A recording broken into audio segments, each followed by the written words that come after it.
Qué bueno que es que en este domingo podamos dar gracias a Dios de la bendición, de la gracia que significa para los que hemos participado en Catamarca, pero para toda nuestra comunidad, como la de otras comunidades de la diócesis, que hay algunos presentes de Santa Marta, por ejemplo, haber compartido el tiempo de misión. Un tiempo de bendición, un tiempo de gracia, donde sentimos que no solo estamos nosotros acompañados por la fuerza del Espíritu, sino también por la oración, la cercanía, el acompañamiento de la comunidad. Cuento una anécdota para que veamos que así se hace posible entre todos. 2 o 3 días antes de la misión nos enteramos que los micros salían muchísimo más de lo que habíamos pactado en el mes de diciembre. Y en ese momento que nos enteramos esto, empezamos a buscar distintas posibilidades, pero prácticamente parecía imposible que pudiéramos llevar adelante la misión con los fondos que habíamos recaudado. Bueno, apareció alguien que contactó a otros micros con un precio más acomodado, que cumplían las condiciones de seguridad que nosotros esperábamos. Y de la mano de esto apareció una persona que generosamente dijo: yo quiero ayudar poniendo la diferencia de lo que a ustedes les está faltando para poder ir a Catamarca. No solo vemos allí la providencia de Dios en una persona que generosamente quiere participar, sino como Dios se va valiendo de distintos caminos para mostrarnos que cuando Él quiere algo tenemos que confiar en Él, y es Él quien va llevando adelante los planes, los proyectos que Él mismo va inspirando en nuestro corazón. Un proyecto que hacía muchos años, a partir de la pandemia, después de 10 años en Santiago del Estero, tuvimos que poner en suspenso o cambiarlo por hacer una misión aquí más cerca. Y bueno, hoy tener la gracia de poder volver ya de Catamarca, todos sanos, todos bien, y compartiendo verdaderamente mucha gracia de Dios, mucha experiencia de encuentro con la fe de nuestro pueblo más sencillo también. Y eso es gracias a la comunidad, de manera que es lindo hoy en esta misa dar gracias por esta misión que pudimos compartir. Junto con Mauro acá, que llegaron hoy también con los demás misioneros y el padre Damián, así que también todos muy, muy contentos y acompañando los distintos grupos que participaron. También es lindo en este domingo dejarnos siempre, pero de una manera particular en este domingo, dejarnos abrazar por la claridad con que nos habla el Señor en su palabra. Podríamos decir que en las 3 lecturas hay como un denominador común: la lectura del profeta Isaías, la lectura donde Pablo habla de su vocación, o la lectura conocida de la pesca milagrosa, donde también se habla de la vocación de Pedro. Y de ese denominador común tiene que ver con una, podríamos decir, confrontación. Por un lado, la confrontación entre el amor de Dios, que con absoluta generosidad y absoluta ternura elige a personas, Isaías, Pablo, Pedro concretamente, para que puedan prolongar su obra, hacerlo presente a Él a través de la predicación de su palabra, llevar su buena noticia a todos. Y en los 3 textos es notable cómo también, aquí viene la confrontación, la respuesta de aquellos que son elegidos, aquellos que son llamados, es: no tengo fuerzas, no soy digno de hacer esto que vos me pedís, soy un pecador. O hasta incluso con el ímpetu que Pedro tiene, pedirle al Señor, consciente que estaba con él, que se aparte de él porque Él era un pecador que no merecía semejante llamado de parte del Señor. Qué maravilloso es descubrir que el Señor elige no porque seamos buenos, no porque seamos mejores que los demás, o no porque tengamos condiciones absolutas para poder transmitir la buena noticia de su palabra. Es maravilloso descubrir en el Evangelio y también en las otras lecturas que el Señor elige porque ama y el Señor elige porque quiere. Y si buscamos nosotros entender ese motivo de ese llamado o explicarnos por qué lo hace el Señor, nunca lo vamos a entender, porque no entra dentro de nuestra propia lógica, sino que necesitamos entrar en la lógica de la ternura, de la bondad, del amor misericordioso de Dios, que elige a personas de una y otra manera, de una y otra condición, para que generosamente le digan que sí y puedan transmitir su palabra a todos. Es lindo pensar que así como hoy hablamos de Pablo, como hablamos de Isaías, como hablamos de Pedro, también podríamos hablar de una innumerable lista de personas que han sido llamadas de la misma forma y que han experimentado lo mismo a lo largo de toda la historia de la salvación. Y más aún, mi invitación hoy sería que cada uno de nosotros hoy pudiera sentirse parte de esta lista. Porque así como lo llamó Isaías, a Pablo o a Pedro, también el Señor hoy nos llama a nosotros. Y nos llama para que con un corazón generoso, desde el lugar en el que estemos y como seamos, y con las posibilidades que tengamos, pongamos su vida en sus manos para que Él nos lleve y nos envíe a donde Él quiera, a poder hacer visible y presente su palabra, para hacerlo presente a Él. Es verdad que cuando nosotros nos sentimos parte de esta lista, también muchas veces nos vamos a encontrar que pueden aparecer las excusas, como aparecieron las excusas de cada uno de estos personajes bíblicos que hoy nos toca contemplar.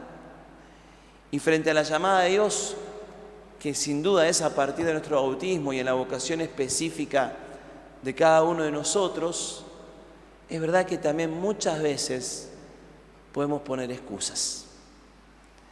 Señor, yo no soy digno de esta misión que me encomendás. Señor, yo tengo muchas actividades, tengo muchas preocupaciones, no tengo más tiempo para dedicarte a vos o a las cosas que vos me pedís. Yo hago lo que puedo, trato de una u otra forma, pero no sé si soy yo el que tiene que responder o hacerse cargo de esta misión. Señor, la verdad que a veces no me porto tan bien, tengo mal carácter, a veces las cosas no me salen, tengo preocupaciones por todos lados. ¿Soy yo el que vos llamás? ¿Es a mí a quien vos tenés que elegir? Y muchas veces frente a esa palabra de Dios que nos dice, te elijo a vos, a todos los que estamos acá, y a veces para diversas maneras, para distintas vocaciones y para distintas formas de proclamar la palabra de Dios, nos puede surgir, como a estos hombres, ese pensar más en lo que nosotros podemos que en lo que Dios ve en nosotros y sabe que podemos hacer. Y esa es la gracia que hoy el Evangelio y la palabra de Dios nos invita a pedir. Sabernos elegidos, sabernos llamados, de vuelta, no porque seamos los mejores, quizás porque somos los más necesitados, pero saber que en ese llamado que el Señor nos hace, nos llama para darnos su gracia, para darnos su fuerza, para regalarnos su presencia, para que podamos encontrarnos con Él, para que Él nos transforme y podamos hacerlo presente en la vida de los demás. ¿Quién es digno de sentirse elegido? ¿Quién es digno de decir, yo ya sé todo, la tengo clara, puedo dar clase de la palabra de Dios? ¿Quién es digno de llevar adelante las cosas cuando se trata de servir a los demás o estar cerca de los que sufren? La realidad es que nadie tiene un 10 perfecto. Dios nos elige imperfectos, porque sabe que en el desarrollo de nuestra misión, cuando somos generosos, es ahí donde Él va haciendo su obra transformadora en nuestra vida. Y a través de nuestra vida también los invita a transformar a los demás. Qué bueno que en este día le pidamos al Señor estar atentos para no poner excusas. Qué bueno que en este día le pidamos al Señor estar atentos para escuchar sus llamados. Qué lindo que en este día podamos descubrir la gracia, la maravillosa gracia de sentir que somos mirados por Dios. Y en esa mirada tierna que Él tiene sobre nuestra vida, somos elegidos y somos enviados. A veces, lamentablemente, en nuestra condición humana, los discípulos de Jesús podemos dejarnos que nos gane el corazón, podríamos llamarlo así, un espíritu un poco criticón. Y a veces nos criticamos un poco entre nosotros, ¿no? Este quiso tal cosa, este quiso tal otra, sin entender que el otro también es llamado por Dios. Me acuerdo, y me extiendo un poquito porque vale la pena, mi primer año de seminario tenía un compañero con el que me costaba mucho llevarme bien. Éramos muchos, en ese año en el seminario éramos 47, éramos un montón. Y me acuerdo que, era difícil la convivencia, estaba complicada la cosa.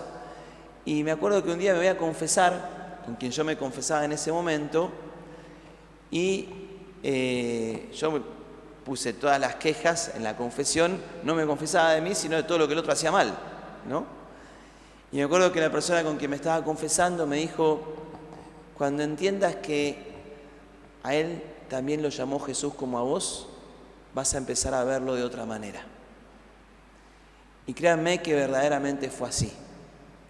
Cuando entendemos que el otro, a pesar de que sea distinto, a pesar de que no nos guste sus formas, a pesar de que a veces tenga poca paciencia o no tenga las características que a mí me gustarían para ser más empático, también es llamado por Jesús como yo, ahí lo empiezo a ver desde otro lugar y ya no lo veo con mis ojos, con mi mirada, con mi criterio, sino intento mirarlo como Dios lo mira. Hoy vamos a pedir esta gracia, que también ese espíritu de crítica, que no es mala, lo malo es cuando somos criticones y nos quejamos del otro, nos quejamos de la realidad, no nos tome el corazón respecto de la realidad y de la historia, ¿no? A veces también nosotros mismos, los sacerdotes, todos los bautizados, podemos caer en el riesgo de ponernos a criticar la realidad, ¿no? Y decimos, este mundo es muy difícil. A veces caemos en esa tentación de decir, no, todo tiempo pasado fue mejor, este mundo está destruido, miren las guerras que hay, miren la injusticia que hay. Y la realidad es que el mundo es así y no va a cambiar porque nosotros nos quejemos o critiquemos más o critiquemos menos. La realidad es que Jesús nos eligió a nosotros para que podamos cambiar este mundo y para que no nos quejemos tanto de él. Y la realidad es que el Señor miró nuestra vida y nos pide que generosamente le podamos entregar nuestro corazón para hacer de este mundo un lugar un poco más agradable y un poco mejor. ¿Tenemos fuerzas para hacerlo? Quizás no. ¿Tenemos capacidades para hacerlo? Probablemente tampoco. ¿Todos nos van a comprender? Probablemente tampoco. Pero ciertamente es en ese lugar donde nosotros nos pongamos disponibles, donde el Señor actuará en nuestra vida para transformar este mundo, nuestra historia y la realidad a la que nos envía. La gran oración de Isaías en este texto, y que podríamos decir es la oración que sintetiza todo este domingo la palabra de Dios, es esa palabra cortita que dice Isaías. Después de haber puesto sus explicaciones y después de haber entendido que Dios ama y envía donde Él quiere y como Él quiere, Isaías dice, estoy aquí, envíame. Que nosotros también le podamos decir a Jesús, Señor, estoy aquí, envíame a donde vos quieras. que no piense tanto en mis fuerzas, en mis condiciones, en mis capacidades, en mis dones o en los dones de los demás. Simplemente estoy aquí. Me pongo en tus manos y envíame a donde vos quieras y como vos quieras. Que así sea.